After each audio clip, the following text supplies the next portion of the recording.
I cry? Why should I cry? Yeah, look at here. So you see slow like a spirit, but me I'm not sure I can limit. Hello and welcome to Epic Notice. This is Trey and I'm here with Dani Lambano. We're going to ask him a few questions and enjoy yourself. Okay, so we've seen you go wild with Why Should I Cry? I mean, when I watched the video, I was like, man, this guy's really putting in some things. And how has it been like? How have the responses been? How's the journey been so far? Yeah, so with the, thanks for the compliment on the video. We really try. We try to do the little that we can, the little that we have. So I don't think it's it's not a big type of video, but then the response. So the answer to your question, the response has been encouraging. Yeah, it has been encouraging because I had been quiet for some time. So when I dropped the video, I was just looking out for the reactions of people, and friends were very supportive, and people gave like some positive remarks about the picture and about the song in general. So the response was encouraging, very encouraging. That's all you need, right? Because if you don't have people to support you, Charlie, Yeah, So Charlie, you've really been blessing us a lot. From Hell's Most Wanted, My All. Yeah. There have been so many wonderful songs. Some of them you are singing, you are rapping, and the rap has been dominant. Yeah. So how long have you been doing rap? How long has it been? So with the rap, I love rap. I love rap music. I love the fact that you can, put words together for them to rhyme and people are happy about it. It's one of the ways I get to put the thoughts of God across and also my own personal story across in hopes that it helps someone in someone's story or whatever the case may be. So we're rapping, I've been rapping for a while now. I remember my first rap. My first rap was way back. And I think in GHS. I think I was in GHS 3 or something. We give freestyle. I forget. I don't even carry the particular rap, but I think I was mimicking Sarkodie a lot around those times. Sarkodie was the biggest thing for me when I was in GHS. So I was listening to a lot of Sarkodie. So even when I started rapping, I remember friends used to tell me that I sound like him, and it's part of the reasons why I decided to stop listening to him at a point in time. But then that's where it started. So in GHS 3, and then it became more when I entered into senior high school.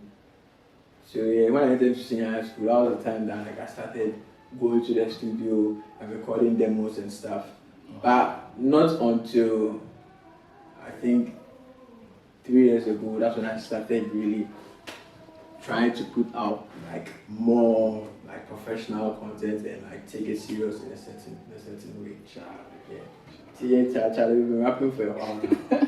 But now maybe they can't take us serious. You've been in the business for a while. Yeah. Okay, so you mentioned Sarkodie. So apart from Sarkodie, who has been your biggest inspiration? For rap in general, and then for Christian rap. Yeah. Which people have really inspired you to keep going? So for rap in general, there are some big names, but in Ghana it was Sarkodie or no man. I was that huge on Sarkodie growing up.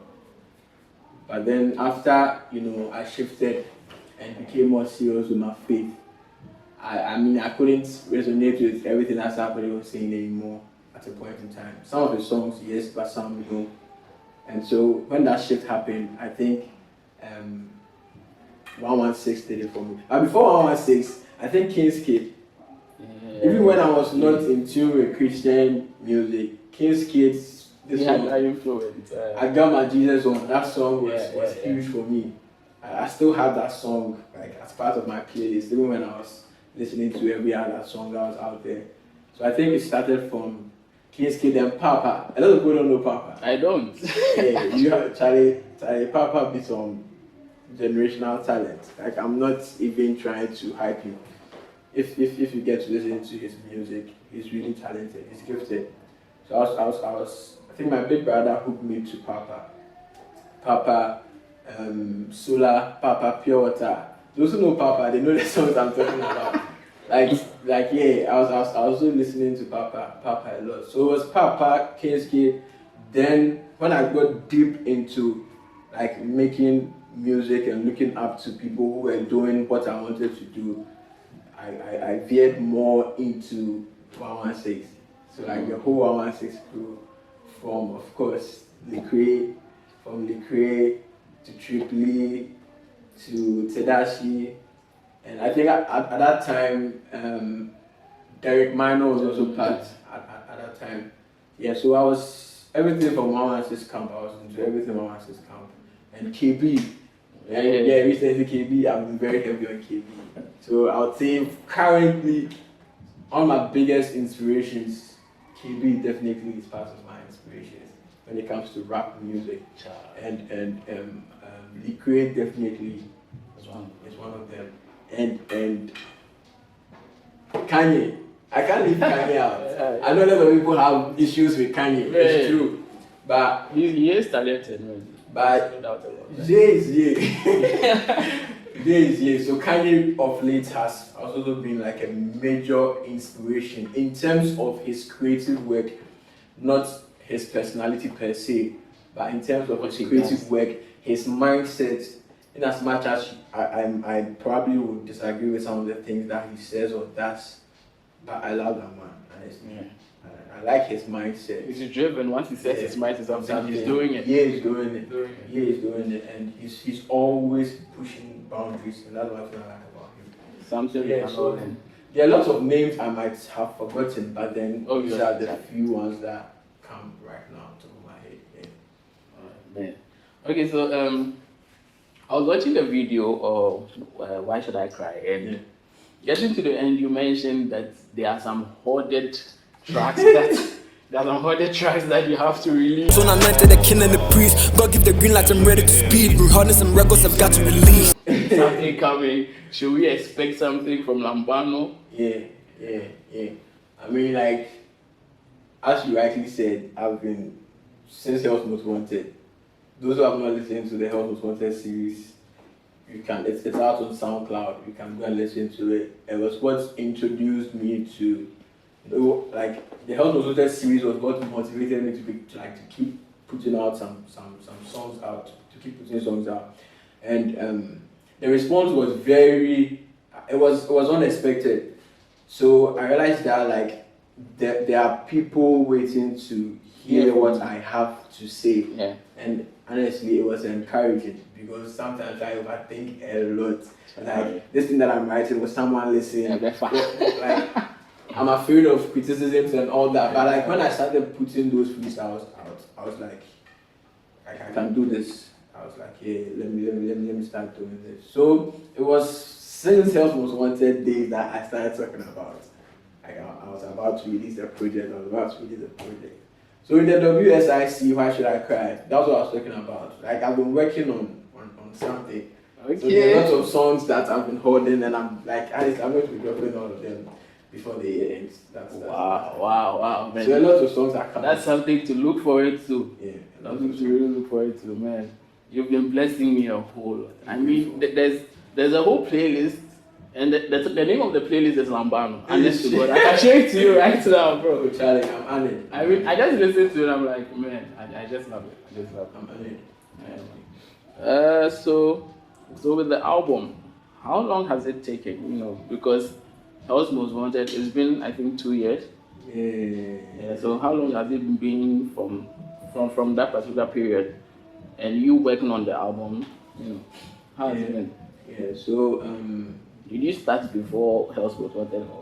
So what happened actually was I had the idea for the album, like I think if I'm not overstating, I'm not actually good with dates, but if I'm not getting this wrong, like 3 years ago, Wow. I had just finished the Shari school and I was about to do my national service.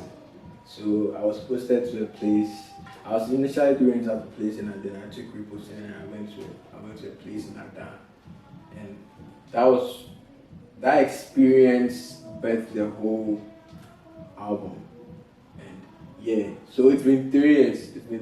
So I started working on the album before the Health Most Wanted series. Wow. The Health Most Wanted series were just a couple of freestyles. I was willing to test the water to see that, like, if I have it, to see that if people would resonate with my message or not. And the response was amazing. And so yeah, I was poised to now go back to the album, get to the studio, and start working. So the idea came like 3 years ago. So I've been working on the album for like 3 years. It's not yeah, but like yeah, if I'm doing something, I want to do it well. And because I don't like at this stage of my life, I'm juggling between a lot of things. It's not like I'm a full-time musician or something. So that's what has been slowing it down. But then we are getting there gradually. This year, I'm super hopeful. It's going to Hopeful. I can't say about was he hopeful. Oh, look out. This year, I will drop out. Shall This year, I will drop out. Okay, so what have been your major drawbacks? You said you've been juggling some stuff. Yeah. So that's definitely one of the things that hold you back. Definitely. Apart from that, is there any other thing that So yeah, so apart from like juggling between a lot of things that I do aside music to keep me going. Yeah, Charlie. Yeah. Man for chop. Man for it. The music, the motivation hasn't really been money, even though I know it will come at a point in time, and it is so welcome. but then yeah, it can't be that's not what drives me at all. And in fact, that's the whole idea behind the album that I was doing. Because let me just drop the title of the album. Okay. So the title, just because I'm talking about this particular thing. So the title of the album is Conviction. Wow. And conviction because God had to convict me to take it serious. Because I'm in a country where if you say you are doing music to survive without the help of, let's say, maybe a major label or the push of someone's money or something, you will struggle. Yeah. So it's just wisdom to find something to do and do the music aside. And it's possible. You can. One of my favorite rappers, I think I didn't mention his name, The Truth. He was one of the people I was listening to. He's really good. Yeah, coming up. He said something in one of his albums. I think one of his Vet albums, and he was talking about, you can be doing your 9 to 5 and still make it on Spotify or still push it on Spotify. He was just trying to say that you don't need to, sometimes people sacrifice their message for the money. Yeah. And so, especially for those of us who are trying to spearhead like God's message, there's not a lot of people are not God conscious, and it's one of the things that I really want to do with my music. Like, God has something to say about politics. God has something to say about love, relationships. God has something to say about like every facet of human life. And so that's one of the things I want my music to do. That I'm speaking God's mind concerning every aspect of life. And so because that is my mission, we are in a world where people push certain agendas more than certain agendas. So I don't want to get caught, in a trap of having to sacrifice my message just for the money. Yeah. So because of that, I thought about it like, Charlie, I need to do other things to keep me afloat, just so that I don't let I don't water down my message and let the money aspect push me so much that I let go of my message just to do something that's trendy or popular, so that I start making money. So money hasn't been the motivation for now, and that's what drove me to do the album. So conviction. So I was just convicted about the fact that like God is counting on me. Yeah, you have a role to play in the grand picture. Yeah. I knew music was part of my life. No matter what I do, I'll still get back to music. But I wasn't putting some sort of, like, I wasn't serious about it. Like, I wasn't giving it that much of attention. Yeah. So 3 years ago, I got to a place, I had an epiphany where I realized that, yo, Charlie, like, there's a whole generation that might be dependent on what you like, do. honestly, because the way the media, the stuff that the media is projecting nowadays, we need some of these things there. Like, conscious music even, it's even lost in the system. People now just want to vibe to, I mean, they just want to hear certain things. And I even heard Sarkodie say somewhere in one of his interviews, because I really follow him. I heard him saying in one of his interviews that sometimes the people dictate what he even says in his music. I was like, this coming from him is very even him at that level gets pressured by what he feels that people want to hear. And that's not the type of music I want to make. I want to tell you what God wants you to hear, not what you actually want to hear. So God had to convict him about it, that this is what he wants me to focus on. So that's where the idea of the album came from. So conviction. So the drawbacks has just been so the drawbacks has been balancing my secular job from this music, and then other things, and relationship, like a whole lot of things. But majorly it's been, balancing it with work, side work, and then also the people I'm working with. Like, these are people who are just helping me, and they also have things going on. So someone giving you his or her time for something that's yours, it takes some time. It takes time for them to also adjust to your schedules, and we might not always get things go on like the way we actually plan it to be. So that has been the major drawbacks. Yeah.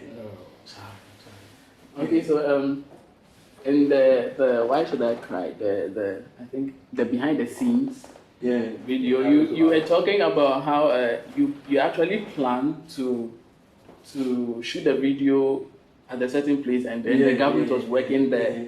I mean, how do you do with things like this? Because it's like you have a specific goal, and you get there, and everything is just changed, and you have to make sure that it gets done. How is that like? Yes, Charlie. I mean, anybody on this earth who is trying to achieve something, there will always be roadblocks. There will always be obstacles. There will always be something that will tell you that, Charlie, just give up. There are a lot of issues. Just be mediocre. Just be at your zone and have your comfortable life. But I mean, talking about how I had an idea about our conviction, I've moved past letting obstacles stop me, because now I'm really convicted about this music thing. And so with that video, I mean, we decided initially that was not even the venue. It was somewhere else. And we woke up that morning and it was raining. I was like, we can't go and shoot in the rain. So we decided to go to that location, and then the initial location was to, like, the initial plan was to do it at a particular location. But when we got there, realized that, like, the government was doing a project there, so they had fenced the whole facility, and we couldn't get access into the place and then shoot the video. So we just decided to do it outside. I mean, we moved, no matter what. I'm happy it came out. At least it came out good.